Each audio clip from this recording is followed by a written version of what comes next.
Well, that was a big win. That was a big win for the program. That was a big win for Arizona football. That was meant a lot to our team today. It meant a lot to our Southern California players, which we have, I think, 26 of them. It meant a lot to our staff. It meant a lot to every player on our team.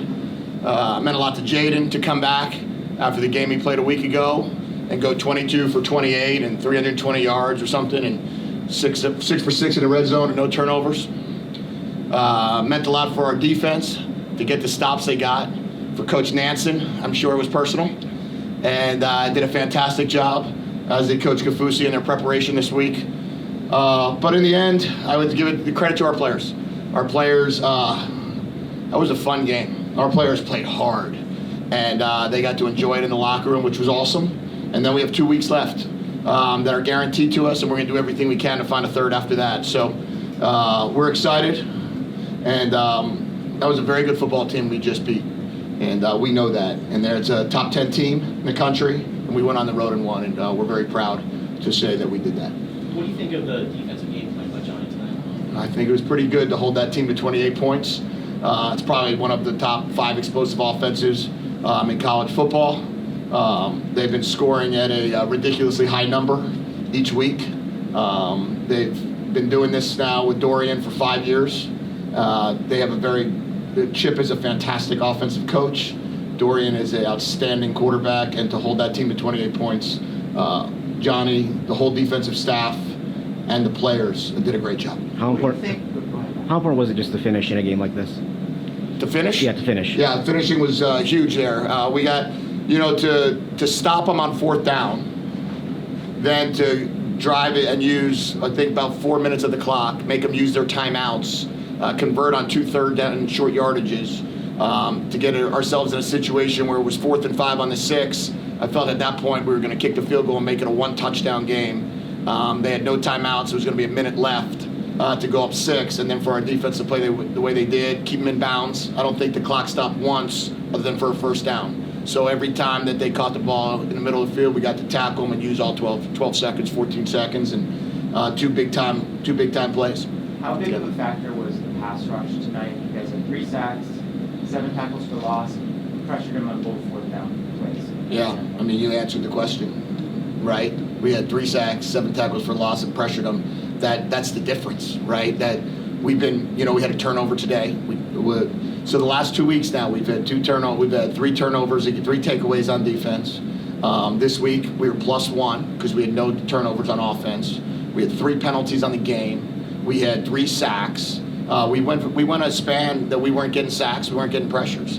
And if you notice, there's an enormous amount of new players coming in. And you could see Isaiah Ward and Sterling Lane and Jacob Kangaika and Ty pressuring the quarterback, and then that's allowing Jalen Harris and Keon Bars to be fresher and Hunter Echols to be fresher. But I looked up there and I saw Ty get a sack, true freshman from Southern California get a sack. I mean, it was awesome. Isaiah Ward in there, Deuce Lane in there. And we're playing with 9 true freshmen in this game, I believe it was, which got to be the most, I would think, in the country. And to watch these guys perform, T-Mac, another touchdown. So pretty cool to see. What did you make of T-Mac's touchdown? Really cool play. I think the play in general, T-Mac's always going to make great plays. I think Jaden made some special plays today. There's some things, they're not coachable. You can't say, hey, spin around, run around, go backwards, come back forward, go backwards again, run around to the right, and then complete the ball 30 yards down the field. But I do say great job. But on the other side of it is that's what the really good ones can do. They can do things that are off schedule. And T-Mac, Mike Wiley on a scramble play, that was an unbelievable touchdown because he wasn't supposed to be there. But when he saw Jaden take off, we practice that now every week because we have to work with our quarterback and what his skills are. How big of a factor was the scrambling? Because on that play to T-Mac, I think we rushed 2 guys, kind of making sure he would break free there. Yeah, one of the biggest coaching points that we make is if a team is rushing less than 4, you have more time than you could ever imagine. So scrambling is actually, we want you to scramble but stay behind the line of scrimmage. We want you to use your time there. And he had a 2-man rush or a 3-man rush there, and there was no real benefit to go forward because that's 9 guys to tackle you, but you do have a lot of time back there when that happens. And that's when he was able to move around and make some plays, and that's pretty cool when that happens. Charbonnet had a big night for UCLA. Was that your game plan going in to limit the rest of the team? Yeah, I don't know. I don't think you can have a game plan to eliminate that guy. I mean, he's a fantastic running back, right? He's going to have a big game. You know, they're going to have guys that have big games. Dorian, you know, is going to usually have big games with his feet. But in this case, you know, Charbonnet's going to have a big game, and good for him. They're going to have a great run scheme. That's not surprising. But in the end, we limited him to 28 points, and that was our game plan. There were a bunch of fourth down decisions for both coaches, especially in the second half. You guys punted at midfield. At one point, they went for it. They went for it a couple times. And down at the end, they were 4th and 5, I think, at the 6, decided to kick the field goal. Can you just kind of talk through some of those? Yeah, I mean, I think in each situation, they're unique to the moment. You can't really prepare for all of it. You can't kind of run through in your head all week long, like, okay, if it's 4th and 5 on the 6 and we're up 3, what are we going to do? If it's 4th and 2, you know, how are you going to play the game? If 4th and 3, we went for it and we hit Jacob, right? On another one, we punted it and we pinned it back to the 1-yard line, right? And some of it goes down to how you're feeling with the play call, how you're feeling with the protection, how are you feeling with what you're going to run and, you know, call in that situation. And then other times are gut. And, you know, I think there was a situation where we pinned them back and we thought that was as good of a play as you could have made. We punted from the midfield, we stopped them on the 1, but they drove down and scored a touchdown. Well, the next time, I'm not going to do the same thing. So in that case, I felt like, all right, it's 4th and 3. This is a time that rather than kick a field goal, I wanted to go see and get some more points because I know who we're playing. With 4th and 5 at the 6, you're up by 3. Did you think about going for it there? I did. I made them talk me out of it. I said to the assistant coaches, you guys have 10 seconds to talk me out of going for it right now. Go. And no one said a word, in case you're wondering. But our quarterback said to me, he goes, just kick it, go up 6. So it's kind of what we went with. But I think that was the right decision at that time. It would have been a better move not to make that. I didn't want them to be able to just get, you know, we weren't kicking the ball very well on our kickoffs, right? But, you know, on the same token, it was like they could go 70 and tie the game. We could, you know, I was trying to play the whole game, the math game in my head. But in the end, I'm like, they have no timeouts. And they have a minute left, and our defense is playing great football. When you look back on the second half, how big was TSU's on field? It was a really big play in the game, as we know, because the game would have been 31 all. I thought the momentum there was huge, just to get the stop, to force them, and then you know, we put our big block team up to get that block, and that was big. It was nice to have Tia back, and it's a big time play for him as a former UCLA player to be here and then get that block. Who knows what's going to happen next week or the week after? But do you feel like this could be a turning point in the program? I just think that we're in the middle of a build that we've been talking about all year round. I mean, we've said from the very beginning, I believe this is year 1. I think last year when we got here, we did a lot of different things structurally just to get back to ground zero. And then this year we felt like it was year 1, and we've won 4 games. We would like to win 2 more.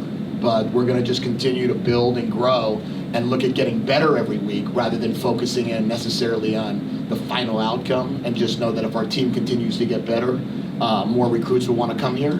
And if more recruits want to come here, our team will keep getting better. Did you get a sense at all this week that something like this could be coming from your team? Yeah, our team expects to win every game they play.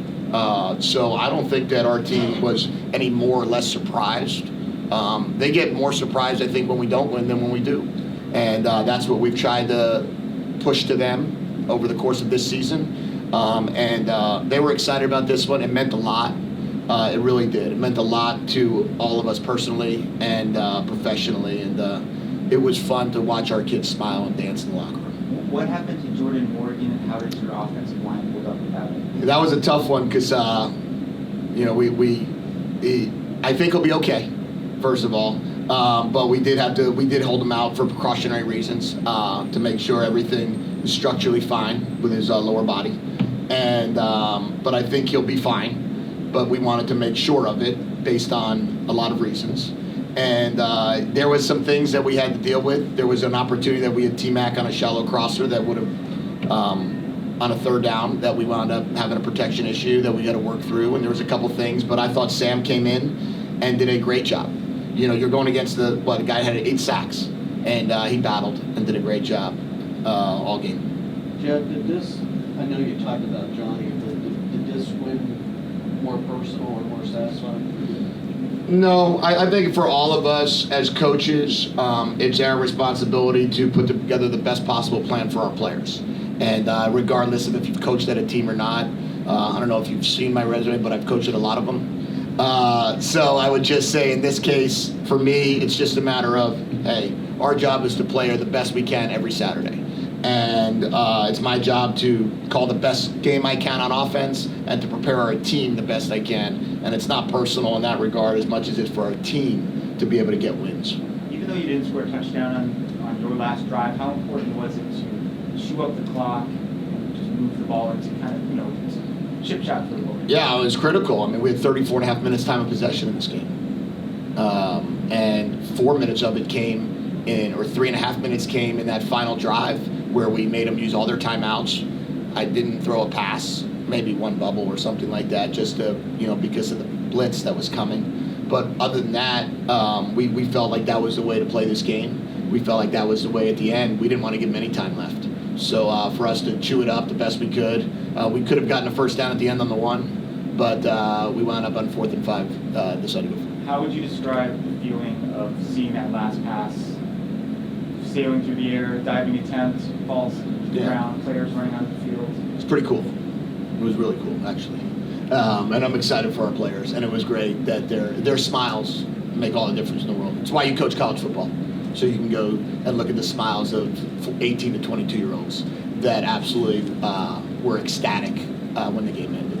You guys came out of the gate firing on all cylinders, going up 14-0. What do you attribute that to? We're a pretty good offense, and I think that our players are very confident when they go out there.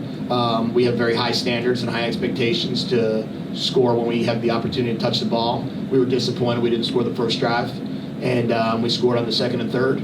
But our guys, it's their preparation and it's their willingness to work and watch tape and understand the opponent and try to get better every week. And we got a long, long way to go to be the type of team that we want to be, but we're 1 week better than we were last week. You mentioned the impact of the new guys, the freshmen. Just how much is having that rotation making a difference, do you think? I think it's huge. If we could have done it earlier, we would have, just to keep guys fresher.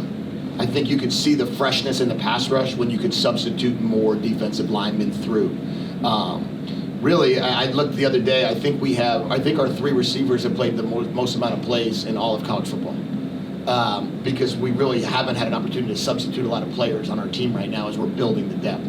The group that we've been able to try to get more young guys in is at D-line. So when you start seeing Kingaika and Tai and Isaiah Ward and Deuce Lane and Deuce Davis, that's 5 true freshmen out of the 9. And that's pretty cool to get that. And Tia is a redshirt freshman. Paris Shand didn't make the trip? Yeah, we have medical reasons, so he should be cleared here soon, I believe. Everything's fine. That's our time. Okay, thanks.